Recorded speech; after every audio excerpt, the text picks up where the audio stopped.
Question number 1. CISC is full form of option A, complete instruction set compiler, option B, complex instruction set computer, option C, comprehensive instruction set computer, या option D none of these. Question number 1 का answer है B, complex instruction set computer. अब ये CISC होता क्या है? CISC हमारा basically instruction set का फॉर्म होता है। दो तरीके की इंस्ट्रक्शन सेट हो सकती हैं, एक होती है रिस्क और एक होता है सिस्क। रिस्क का होता है reduced instruction set computer, sorry के नहीं आएगा, यहाँ पे सी आएगा, रिस्क। और एक है ये complex instruction set computer. Six में इंस्ट्रक्शन साइज़ बड़े होते हैं और नंबर ऑफ़ इंस्ट्रक्शंस बहुत ज़्यादा होते हैं। रिस्क में इंस्ट्रक्शंस बहुत छोटे होते हैं, मगर सिस्क में एक इंस्ट्रक्शन जो काम कर सकती है उसे इम्प्लीमेंट करने के लिए रिस्क में 2 से 3 इंस्ट्रक्शंस का यूज़ करना पड़ता है। ये दोनों आइडियोलॉजीज़ हैं जिनके ऊपर कंप्यूटर्स बनते हैं। क्वेश्चन नंबर 2 करते हैं। Atmospheric pressure is equal to option A 1 kg per centimetre square, option B 1.033 kg per centimetre square, option C 1.1 kg per centimetre square, option D 1.133 kg per centimetre square. Option 2 का answer होगा, sorry, question 2 का answer है option B 1.033 kg per centimetre square. Question number 3. The material used in the construction of core is usually, core के construction में कौन से material का use किया जाता है? क्वेश्चन नंबर 3 का आंसर है option D, silicon steel. Next question पे चलते हैं। Question number 4. The function of breather in a transformer is, किसी ट्रांसफार्मर में ब्रीदर का क्या फंक्शन है? Option A to provide oxygen to the cooling oil, B to provide cooling air, C to arrest flow of moisture when outside air enters the transformer, या फिर option D to filter the transformer oil. Question number 4 का answer है option C, the to arrest flow of moisture when outside air enters the transformer. Question number 5 पे चलते हैं। Question number 5. Open circuit test of transformer gives, किसी transformer में open circuit test से क्या मिलता है, क्या पता चलता है? इसका ऑप्शन है A hysteresis loss, B eddy current loss, C sum of hysteresis and eddy current loss, और D copper loss. Question number 5 का राइट आंसर होगा option C, the sum of hysteresis and eddy current loss.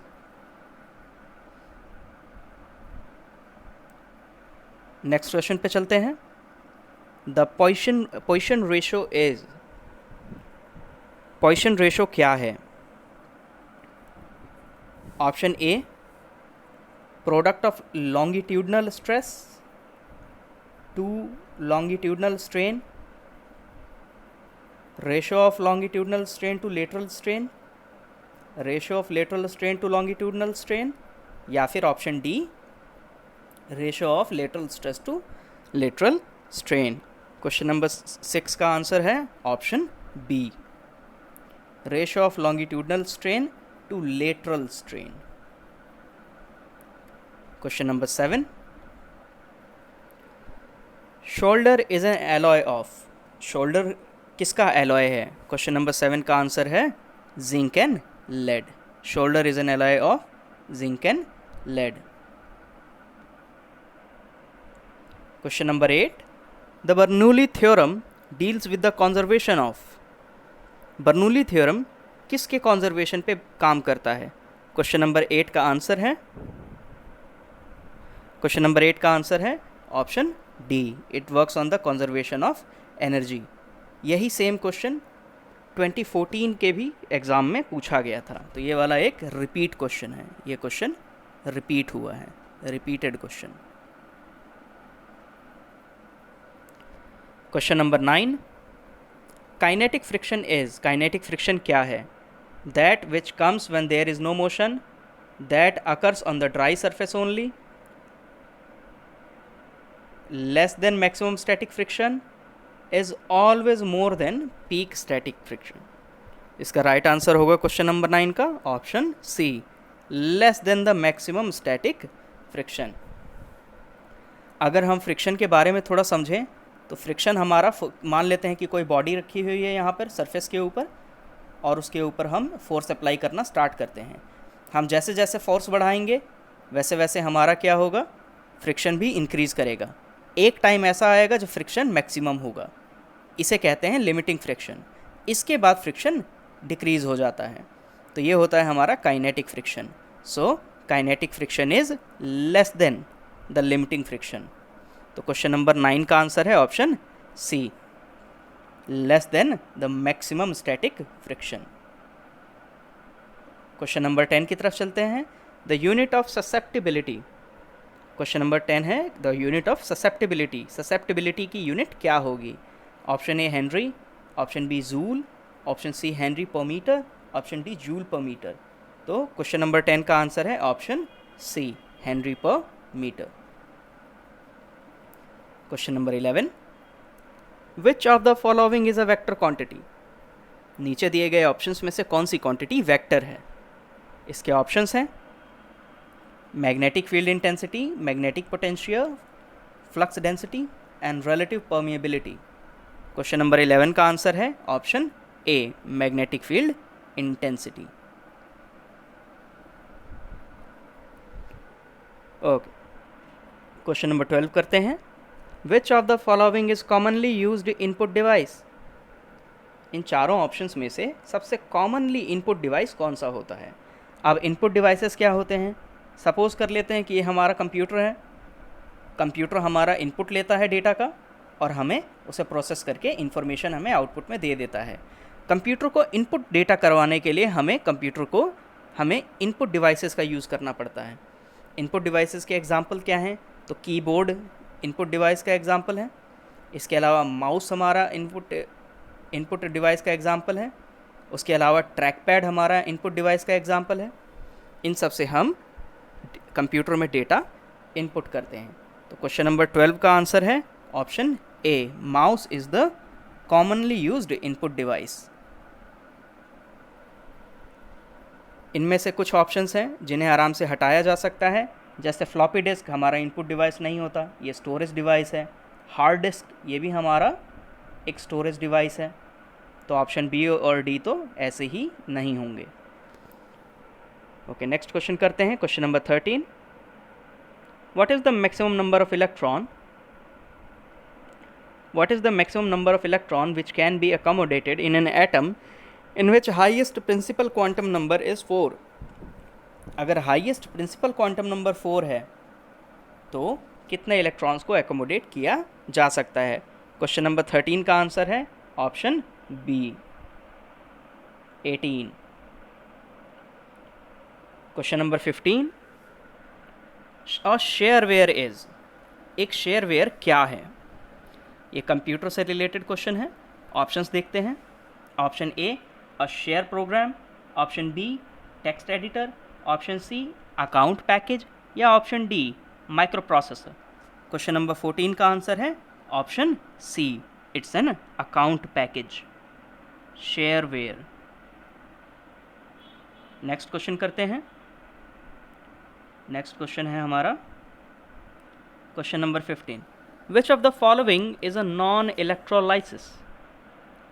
नीचे दिए गए 4 options में से कौन सा नॉन इलेक्ट्रोलिसिस है? ऑप्शन 1 है हमारा एसिटिक एसिड, CH3COOH, फिर है हमारा SOCl2, फिर है हमारा अमोनियम हाइड्रोक्साइड, फिर है हमारा NH2CSNH2। ओके, क्वेश्चन नंबर 15 का राइट आंसर है option A, acetic acid. Next question, the last member in each period of periodic table is. The last member in each period of a periodic table. Okay, periodic table में हमारे पास 2 होते हैं। ऊपर से नीचे जब जाएंगे तो उसे ग्रुप कहेंगे, और जब लेफ़्ट टू राइट जाएंगे तो उसे पीरियड कहेंगे। Last member in each period, हर एक पीरियड के लास्ट में एक मेंबर आएगा, वो कौन सा होगा? बहुत ईजी सा क्वेश्चन है, पहले ऑप्शन देख लेते हैं। An inert gas element, a transition element, a halogen, और D an alkali metal. So question number 16 का आंसर है, क्वेश्चन नंबर 16 का आंसर है ऑप्शन ए, एन इनर्ट गैस एलिमेंट।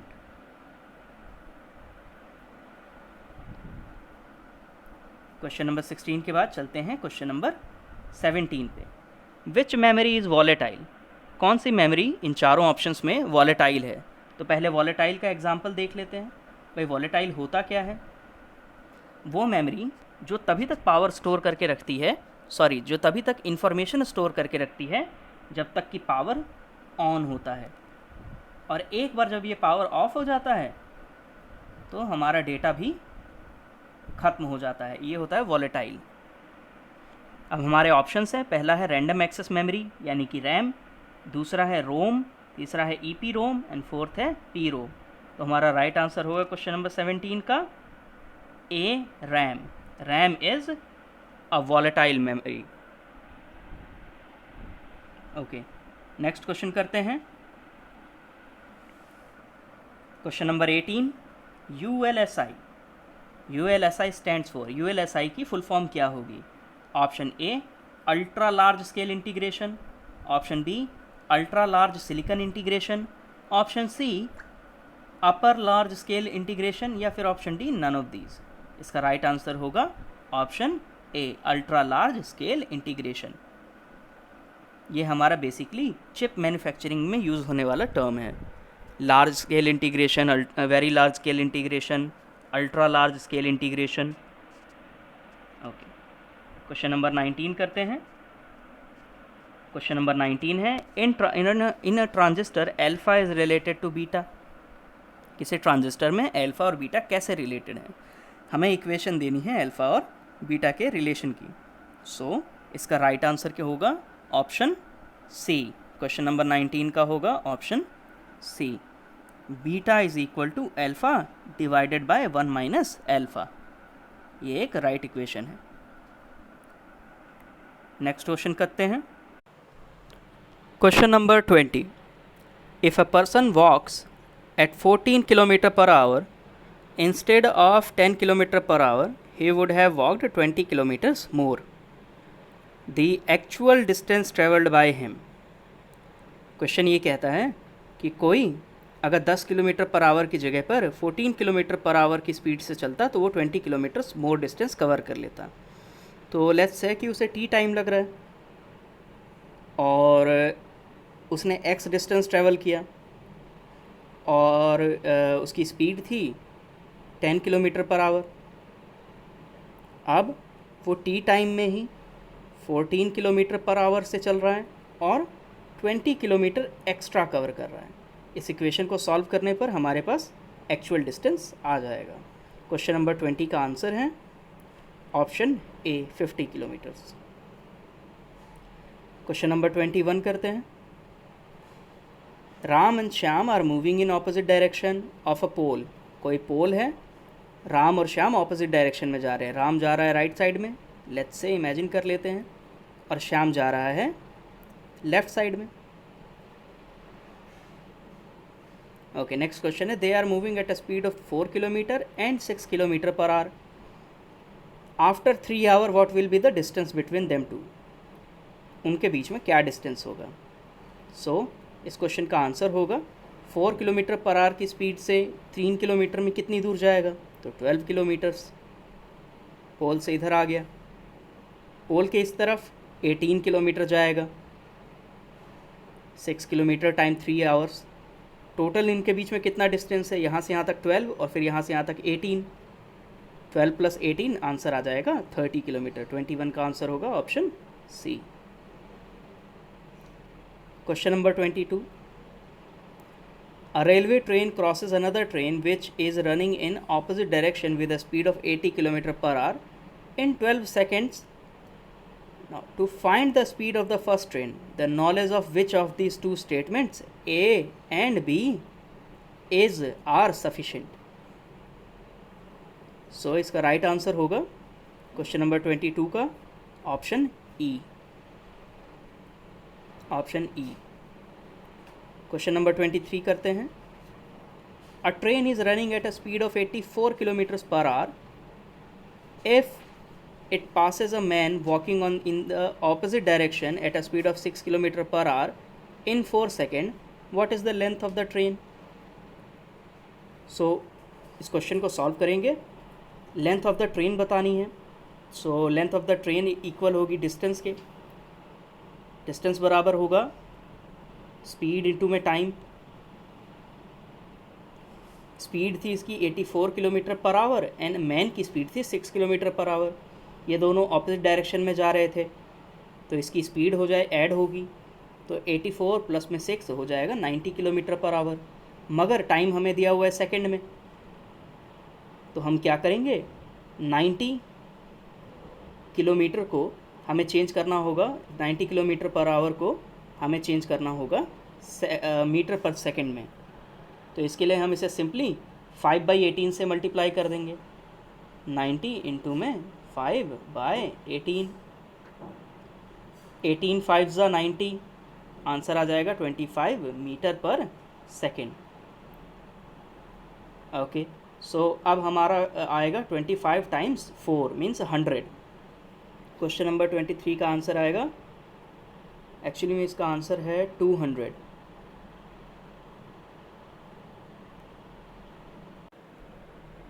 सो इसका राइट आंसर होगा option B 100 metres.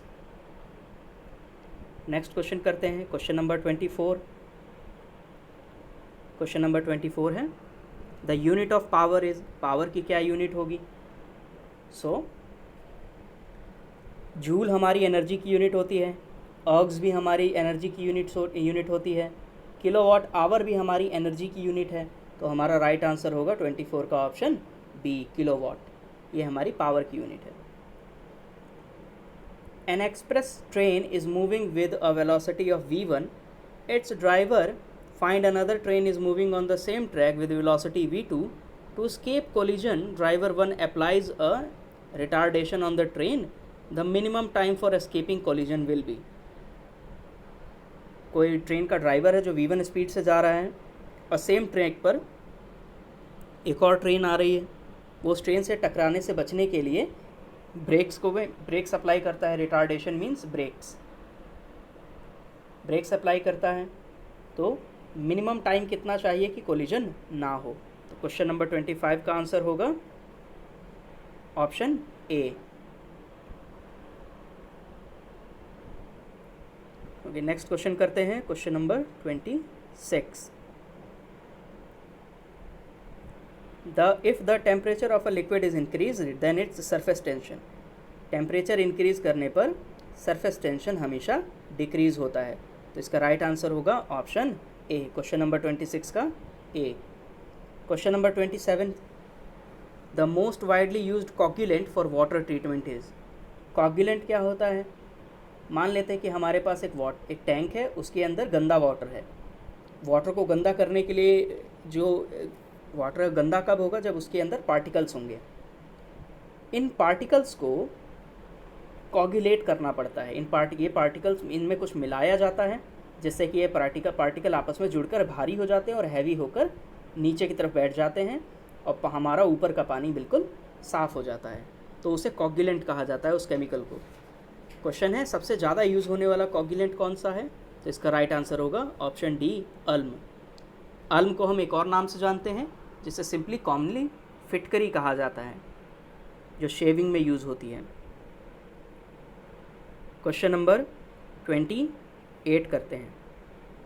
Question number 28 है the drawing is done to strengthen the fibre, improve evenness of silver, ailing fiber along the axis of silver, all of the above. Question number 28 का answer होगा B, improve evenness of silver। Question number 29 है हमारे पास, the application of Bernoulli theorem can be seen in. Bernoulli theorem का application किस में देखा जा सकता है? हाइड्रोलिक प्रेस में नहीं देख सकते हैं, उसमें पास्कल्स लॉ लगता है। हेलीकॉप्टर में न्यूटन्स थर्ड लॉ लगता है, तो इसका राइट आंसर होगा option A, dynamic lift of aeroplane. Question number 30, 1 volt is same as, 1 volt किसके इक्वल होगा? तो इसका राइट आंसर होगा 1 जूल पर कूलॉम। आखिर वोल्टेज क्या होती है? वोल्टेज होती है हमारी energy per unit charge, sorry हमारी वोल्टेज होती है work per unit charge. Work की यूनिट की होती है जूल, चार्ज की यूनिट होती है कूलॉम, हेंस वोल्टेज की यूनिट क्या हो गई? जूल पर कूलॉम। तो इसका आंसर होगा option C. Question number 31, the power dissipation in a pure capacitor is, किसी प्योर कैपेसिटर में पावर डिसिपिएशन क्या होगा? तो इसका आंसर होगा ऑप्शन ए, प्योर कैपेसिटर या प्योर इंडक्टर में पावर डिसिपिएशन जीरो होता है। पावर डिसिपिएशन सिर्फ और सिर्फ रजिस्टर में होता है। क्वेश्चन नंबर 32, क्वेश्चन नंबर 32 है FET हैज़, FET के पास क्या होता है? A very high input impedance, very low input impedance, high connection emitter junction, या फिर all of the above. Question number 32 का आंसर है option C, high connection emitter junction.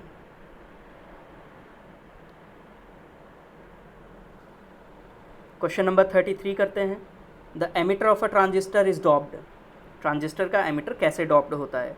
Question number 33 का answer होगा ऑप्शन सी, मॉडरेटली।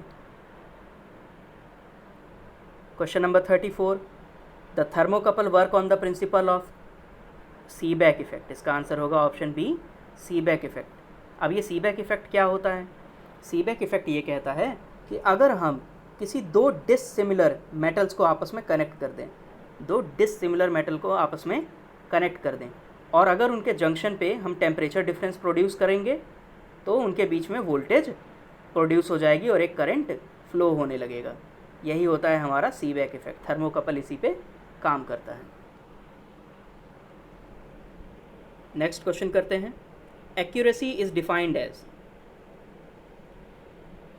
एक्यूरेसी क्या होती है? Question number 35 का सॉल्यूशन है C, measure of responsibility. Question number 36, which of the following have no units, इनमें से कौन है जिसकी कोई यूनिट नहीं होती है? 36 का आंसर होगा option D, strain. Strain basically क्या होता है? चेंज इन वन पैरामीटर, जैसे लेंथ हो गया, divided by the original parameter, इसीलिए ये यूनिटलेस है। क्वेश्चन नंबर 37, क्वेश्चन नंबर 37 है, in a lap joint the rivets are always in, इसका आंसर होगा option A, single shear.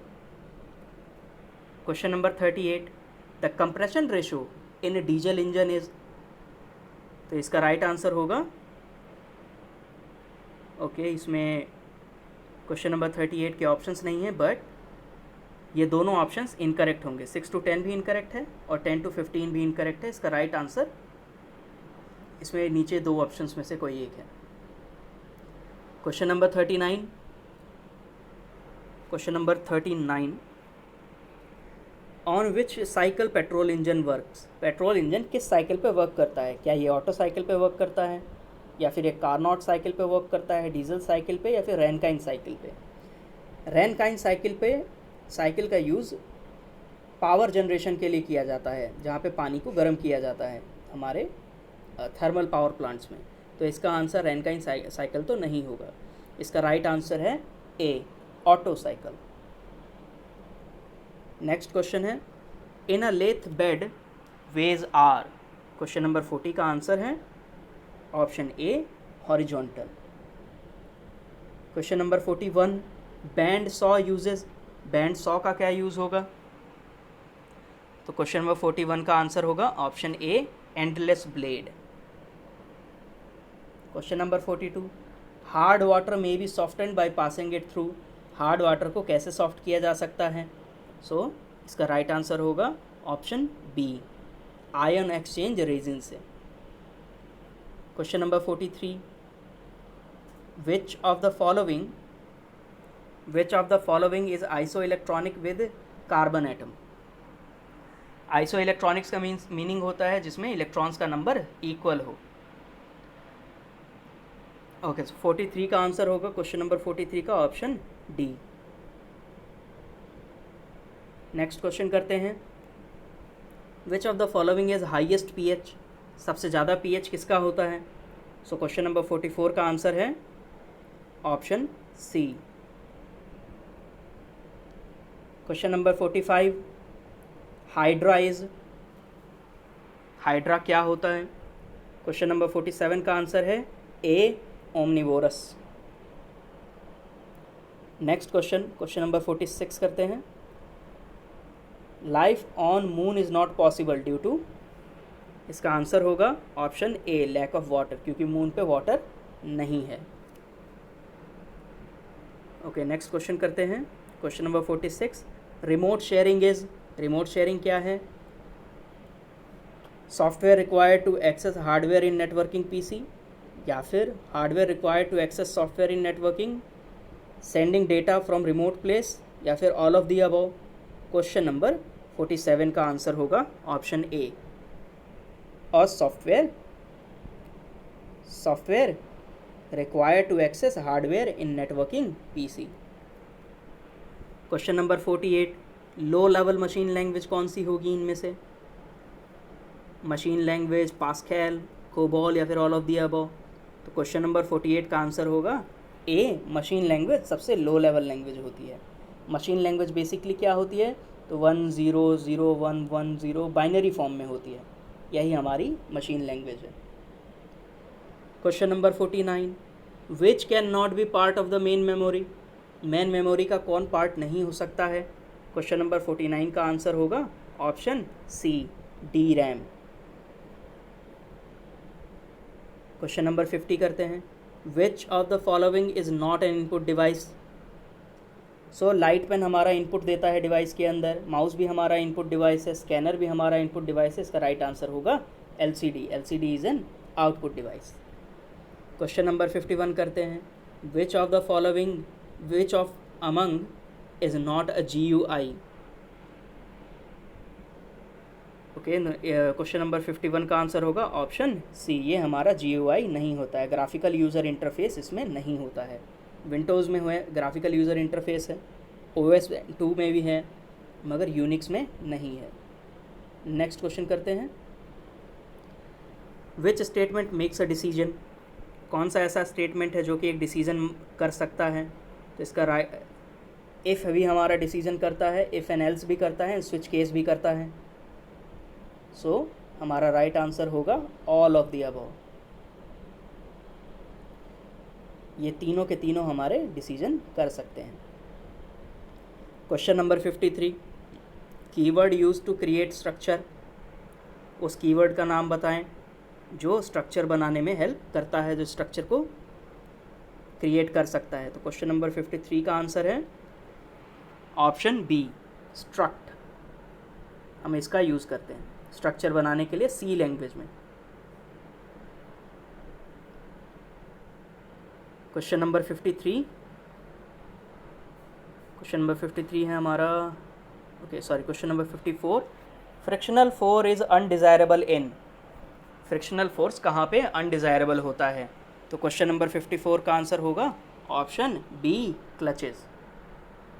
Breaks में हमें फ्रिक्शनल फोर्स चाहिए, स्क्रू जैक में भी हमें फ्रिक्शनल फोर्स चाहिए, क्लचेस में हमें फ्रिक्शनल फोर्स नहीं चाहिए। तो राइट आंसर होगा option B, clutches. Question number 55, the centre of gravity of triangle lies at the point of intersection of, किसी ट्राइंगल का सेंटर ऑफ ग्रेविटी कहाँ पे लाया करेगा, किसके इंटरसेक्शन पे लाया करेगा? क्वेश्चन नंबर 58 का आंसर होगा मीडियन, ऑप्शन ए।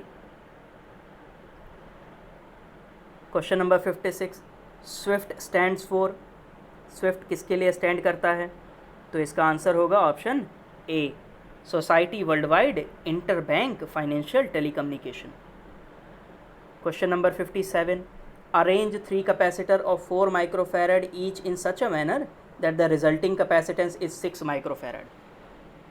हमें 4 माइक्रोफैरड के 3 कैपेसिटर्स को इस तरीके से अरेंज करना है कि हमें टोटल नेट कैपेसिटेंस 6 माइक्रोफैरड की मिल जाए। तो ये कैसे करेंगे? मैं इस 6 माइक्रोफैरेड को 4 + 2 लिख सकता हूँ। एक मेरा 4 माइक्रोफैरेड का यहाँ पर हो गया कैपेसिटर। इस 2 को मैं क्या लिख सकता हूँ? तो 4 + 4 पैरेलल 4 लिख सकता हूँ। 2 मेरे सीरीज़ में होने चाहिए कैपेसिटर और एक पैरेलल में होना चाहिए। सो इसका राइट आंसर होगा connect 2 capacitors in parallel and 1 in series. इसका आंसर होना चाहिए 57 का ऑप्शन होना चाहिए डी। इसका ऑप्शन होना चाहिए ऑप्शन डी। विटामिन ई किस में प्रेजेंट होता है? क्वेश्चन नंबर 58 है। क्वेश्चन नंबर 58 का आंसर होगा ए, ग्रीन वेजिटेबल्स में। Question number 59, natural frequency of vibration of a simple spring mass system is an. 59 का आंसर होगा ऑप्शन सी।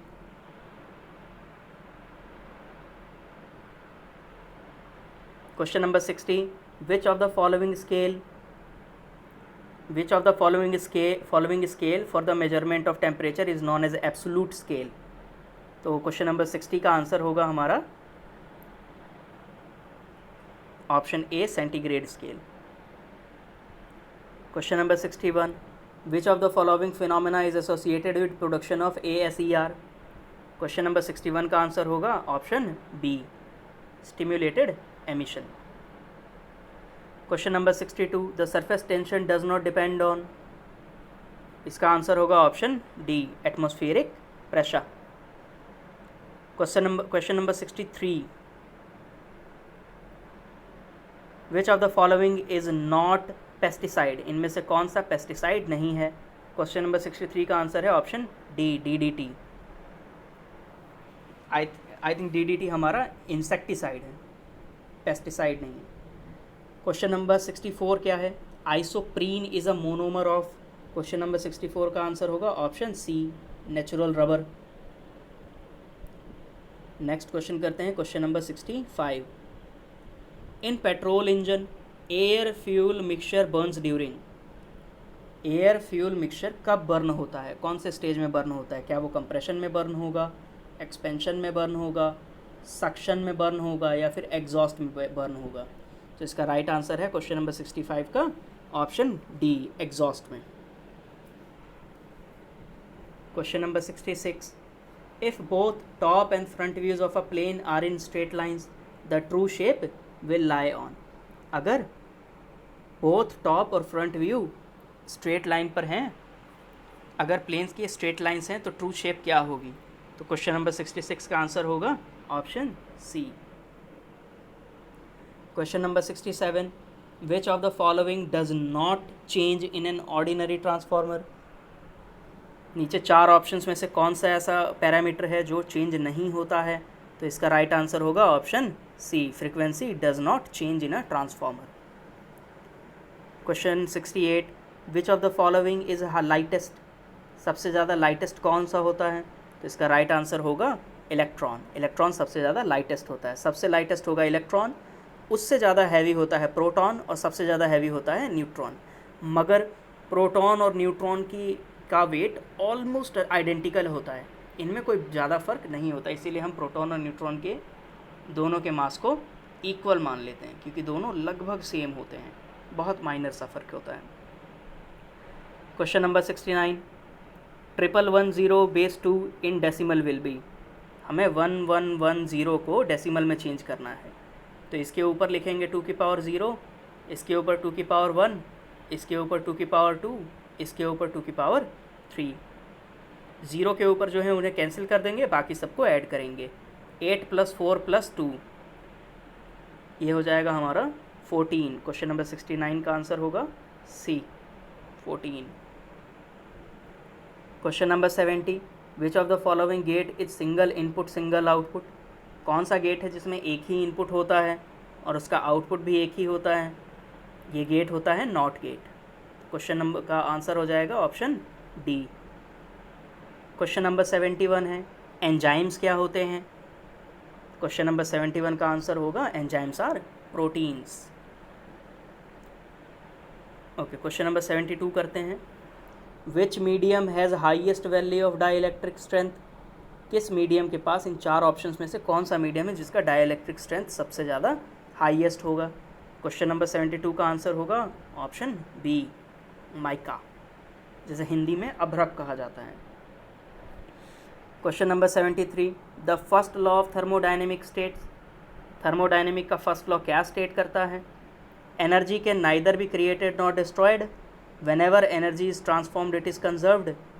ऑप्शन सी है आइदर ए और बी, या फिर option D, it can not be applied to close loop system. Question number 73 का answer है option C, either A और B.